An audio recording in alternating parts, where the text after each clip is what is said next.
Choice. You wake up with a strange feeling in the night to a totally dark room. It seems the power went out while you were asleep, and you can hardly see past your face. You close your eyes to go back to sleep as your mind pieces together the image of a vague figure in the dark. You choose not to make sure. You hear cracks in the floor, inching towards your bed, footsteps. Slowly, you feel the presence. Lean in until it hovers just above your head. You can feel its breath on your face, smelling of smoke and copper, and burning like acid on your skin. It whispers in your ear, "Keep your eyes closed and stay still. It wants you to see."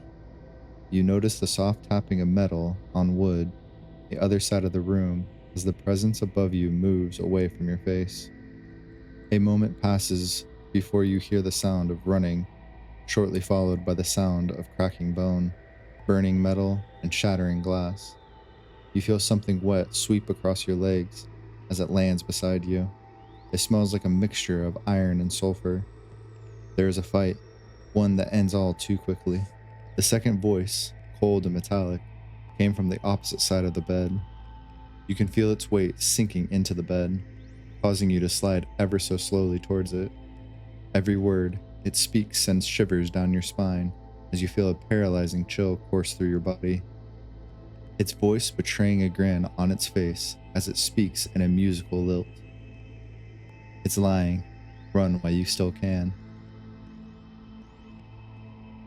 Under the endless stairs.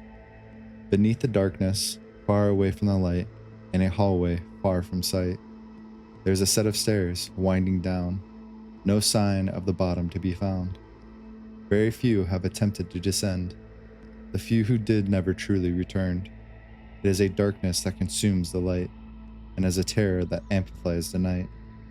The few that have gone walk down each step, climbing down for eternity into the depths of hell. But no fire, no such blazing inferno. The darkness continues on and on. Then they see it. A face with no mouth to scream and no nose to breathe. The closer they get, the more it sees, and that's when they flee. Either up or down, does not matter which direction, there's no escape to be found. Even running to the top of the many stairs, there is no escape. It followed the ones that went, seeking escape, but they found only a wall with no door. Trapped and sensing impending doom, their screams are never heard. It sliced their throats with long fingers, but if they choose down, they would be running on and on into darkness, seeing things that should not be seen. Faces most likely dead, blood and bodies of earlier victims. Each floor down seems to be worse, but maybe, just maybe, one of them reached the bottom, still alive. Collapsing from exhaustion, but not to unconsciousness. Then they see something else, a crying child. They call out to it, exhausted and afraid. It does not answer, but continues to cry. Then they approach it, afraid it's another monster, but still convinced that it is a weeping child. They kneel in front of the child and lift its face. It is a normal child, but crying tears of blood. Terror is filled in its eyes as it points to behind the one standing in front of it. They turn to see what it is now behind them, only to turn face to face with the being with no mouth. There was no scream, only silence. Then that person woke up, only to find it to be a nightmare, finding themselves to be relieved to be in their own sunlit bedroom. They get out of bed and get dressed for the day. Then they go to open the door to what they thought was their apartment, only to open the door to utter darkness. Paralyzed with confusion, they do not move when the being with who once had no mouth, now with sharp teeth, lunges at the person with murderous intent. The child. It was about 2 weeks ago when I talked to my grandpa about an entity he said the reason he was put in the loony bin. I think I remember how the story goes.